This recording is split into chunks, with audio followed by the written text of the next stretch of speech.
From KLCC Media, this is the Oregon Grapevine. I'm Barbara Dellenback. The Oregon Grapevine highlights fresh-pressed conversations with people who are actively and passionately creating the present and future in which they wish to live.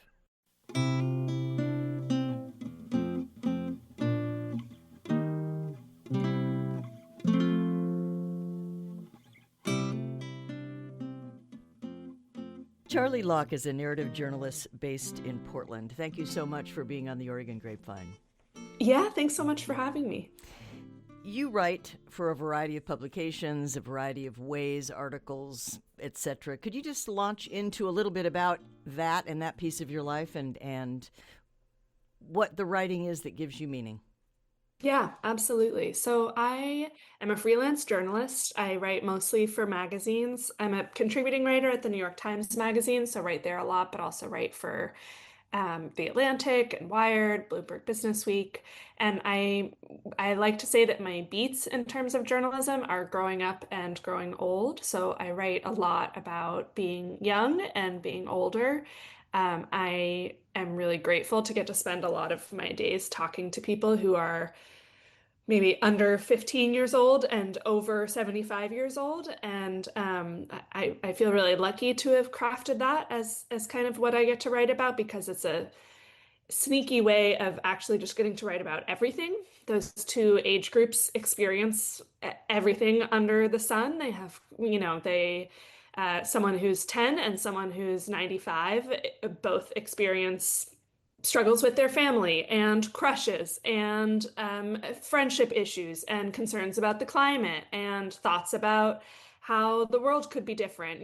Just everything that anyone else goes through. They're just people who happen to be a certain age in their lives right now. And I love writing about those populations because I think that so often media treats people in those age groups as kind of subjects of a story rather than people who have agency and are experts in their own life experiences. I think that so often, for example, stories about people in their 80s and 90s will either be about kind of a bleak story about how hard it is to be really isolated in a nursing home, treating these people as, again, kind of subjects, or a story about like 102-year-old grandma goes surfing or something, kind of like a kooky story. And not to knock either of those stories, but I really love just actually talking to people about what are their experiences like, how do they approach their everyday, what feels meaningful to them, what's exciting, what are they learning and thinking about in new ways right now. And the same thing is true for kids. They're not just people to be reported on as, it is totally hard to be a kid and coming of age in the world that we live in right now, but also kids are full of wonder and full of urgency about what they're going through in their friend groups or what they're talking to their little brother about, or they're just really urgently alive, which is a great way to get to spend my working life. Did you choose let's start with the under 15 because you were a 14-year-old wanting to write, or you had a child? How did that come about for you that piece of your writing life began?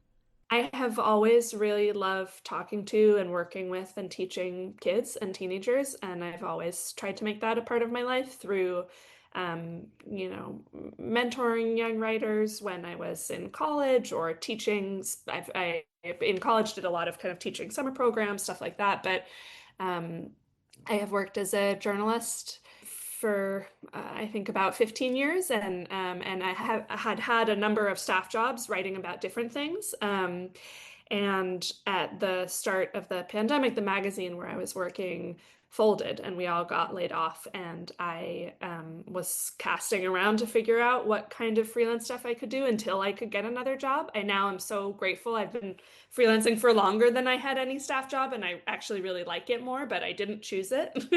But I had a friend who had written for the New York Times Kids section, which is doesn't they shut it down last year, but it used to be a section of the New York Times that was written for, they said, readers ages 8 to 13. So it was this really cool print-only section of the New York Times that was stories that are about young people for young people to read. And so I asked that friend if I could have her editor's contact information and pitch them one story. And it just kind of over a couple of years developed into a really regular, I wrote for them every month, I wrote for every issue.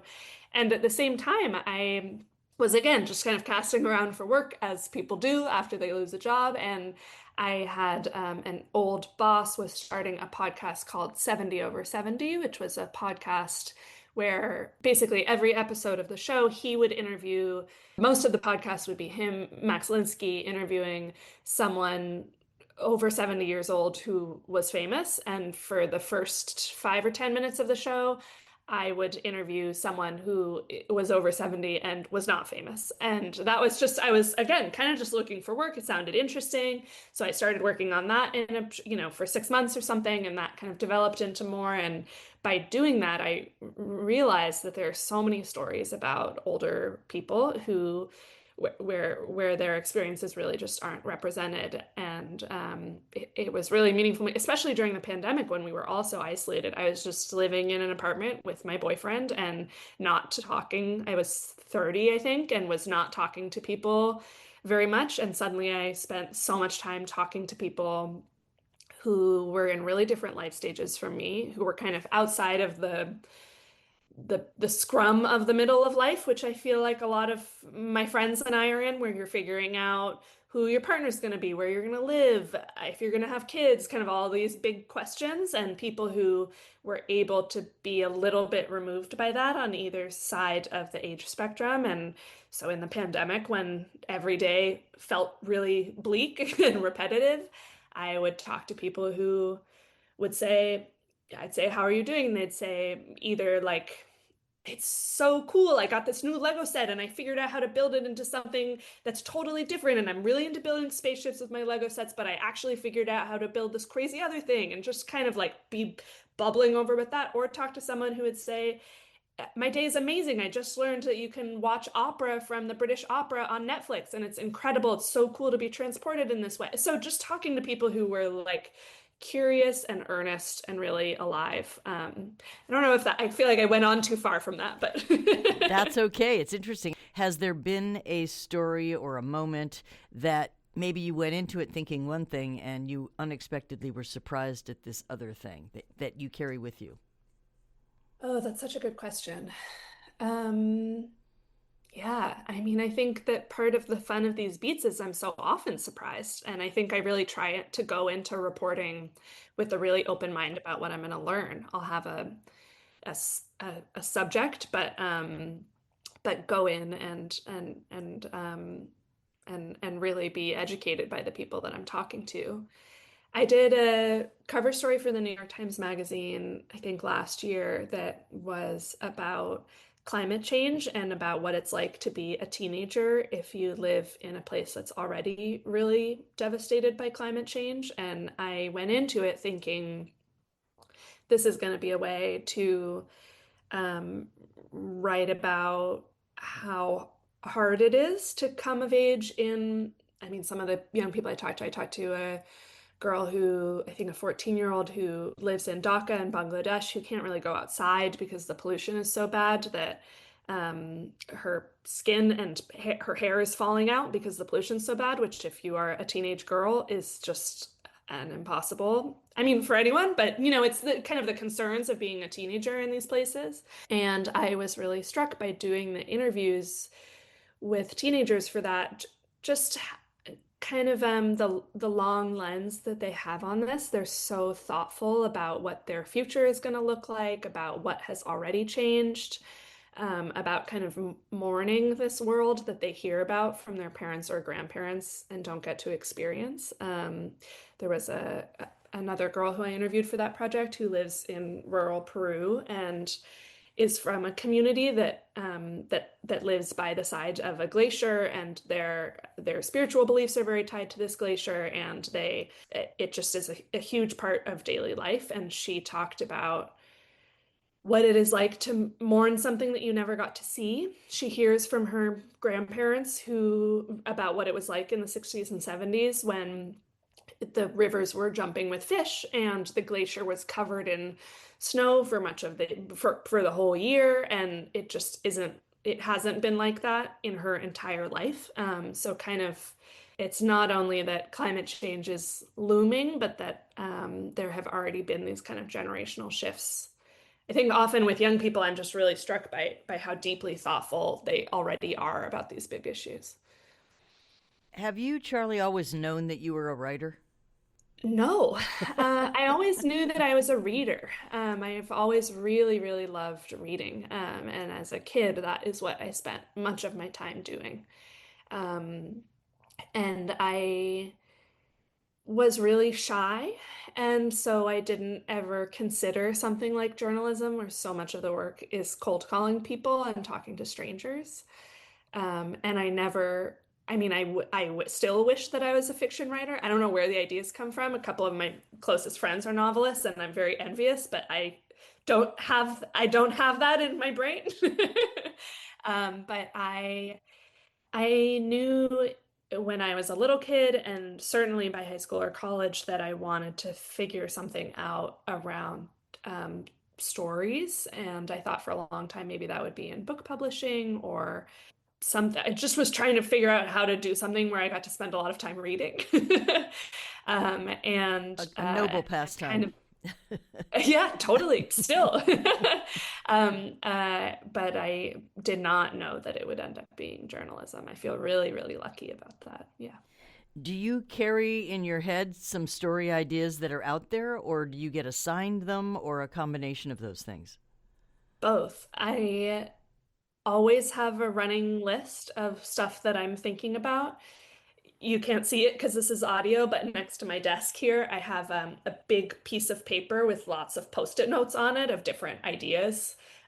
So this, just to ruin my, give away these ideas, I'm just looking at my post-it notes. I have something like a master's sports competitions question mark. Masculinity camp question mark, dementia influencers question mark. So it's lots of just stuff that I haven't looked into any of those yet, but just things that I'm constantly thinking about. I have in the notes app on my phone. I often, when I'm just talking to people at a dinner party or at the farmer's market or whatever, and they say something that I feel like would be interesting to look into, I'll write it in the notes app on my phone. I'll just put the heading as idea and then write down some chicken scratch version of it. And then I every so often will search idea in my notes app and just kind of try and figure out which of those are viable. So a lot of it is just being really alert and aware and curious in your life about what's going on, what people are talking about, what feels meaningful to people, what's surprising. And then I do get assigned stories. What advice do you have for emerging writers, for new writers, for young people? Last week, I went and talked to a classroom of college students who all want to be journalists, and that is a very different conversation than I would have with someone who has been a journalist for 10 years and is kind of trying to figure out how to get to the next level in it. But for young aspiring writers, a lot of my advice is just to do it. You just need to write a lot and come up with a lot of ideas and not to be too precious about this is my magnum opus. It has to be published in the New Yorker. You know, if you want to be a journalist, you're going to be doing this for many years and you are going to have lots of ideas. And you most likely are not going to have your magnum opus investigative story when you are 22 years old. And so you just got to start doing it. So publish things where you can, make stuff with your friends. If you can't publish something in a paid magazine, make a zine with your friends or start a blog. You just need to build up the muscle of doing it and then be really curious about the world, both about what other people are going through and other people's careers. I mean, always if I get a cold email or LinkedIn message or something from a 22-year-old journalist, I'm always happy to talk to someone for 10 or 15 minutes on the phone. Every journalist I know, all my friends are the same way. So you can generally, if you have smart questions for someone, do a little research about them first. But people are really happy to kind of pass on the favor that they got when they were starting out. What about the actual process of your writing? Did you take classes in high school and or in college? Do you have a practice where you get up every morning and you do a certain thing? How has that evolved for you and your studies and your doing of it? Yeah. I took some writing classes in college, which were really meaningful for establishing a practice for me. I took this really wonderful class that I still think about a lot called Daily Themes, which I believe is still offered, which is basically the idea was every day in the semester you had to write 250 words in response to a particular prompt, and you were graded. You had a writing tutor who you met with, and you were graded mostly on whether you did it. And so it was really about, and we read a lot of short pieces, and we had a lecture class where we kind of learned about the craft of writing too. And most of the short pieces were nonfiction. It was like, go to a public space and write about someone that you see, describe them, or describe a room from your childhood house, like kind of short things like this, or some fictional ones too. But it was really useful for me to learn, okay, what time of day do I write well in? What are the conditions that are helpful for me for writing? How do I get past being precious and just do it? Because you just have to do it every single day.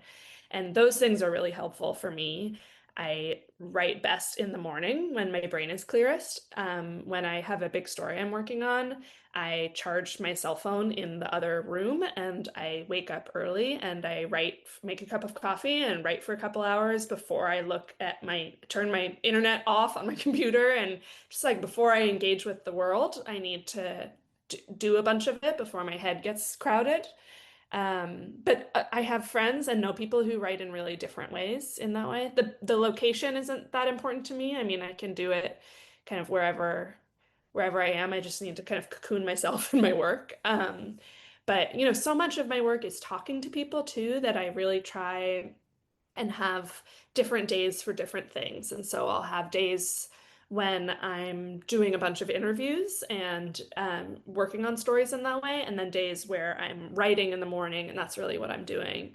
And then often I'll go on a walk or something to kind of clear my head, and then do a bunch of research, like going through the notes app and looking at my ideas and kind of doing that lighter work in the afternoon.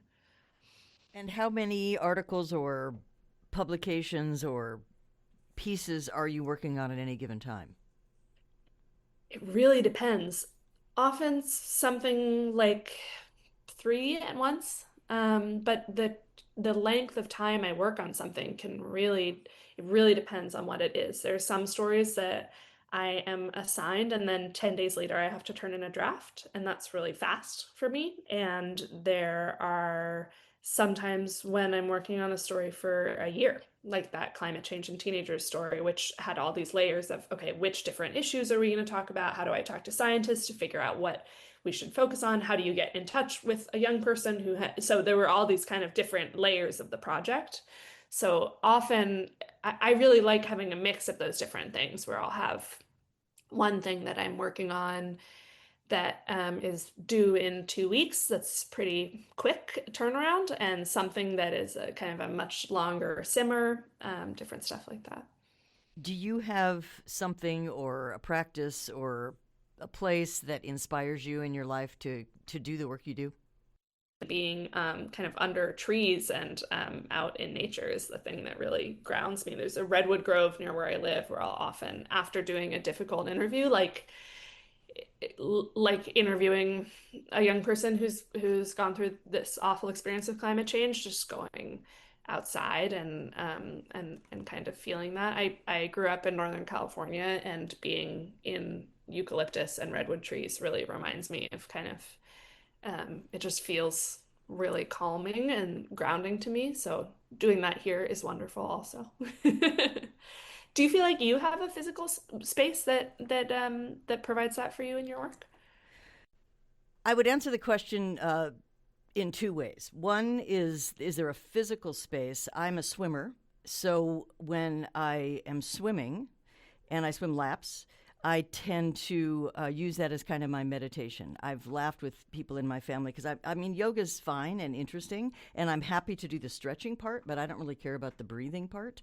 So, and I know that's a big part of yoga, obviously. So when I am swimming, I can use it as kind of my meditation. I get a lot of my thinking done. I get a lot of my like conversations I might have with somebody done when I'm in the swimming pool. I also am inspired to do this because of, similar to what you were saying about the world is a really crazy place. And the reason I started these interviews was because I know that there are people doing really creative and interesting things. And I want to give them a voice and want to inspire people out there. So that is part of my inspiration, is just letting people know the world is not as crazy and horrible as it is. Actually, there are people functioning and continuing on. Does that answer your question? Yeah, absolutely. That's a great answer. And I mean, I think one of the real privileges of journalism for me, the world can feel so dark and sinister. And if you actually talk to people in an earnest, curious way about how they live, I almost always, perhaps always, find that it's a really affirming experience. That's why I love traveling too. I think if you just are curious about how people live in places that are really different than where you live, it's a reminder that the world is big and mostly people are good, which is a reminder we need. Exactly. Anything we haven't touched on here that you'd like to add before we say goodbye? No, I don't think so. Thank you so much for the thoughtful questions. Well, thank you so much for just the work you're doing, and people can find you. What's your webpage so people can jump to my find you? My website is my name, charleylocke.com. That's CharleyLocké.com. Great. Thank you so much, Charley Locke, for being on the Oregon Grapevine. Nice to talk to you. Thank you so much. You've been listening to KLCC Media's The Oregon Grapevine, fresh pressed conversations with people who are actively and passionately creating the present and future in which they wish to live.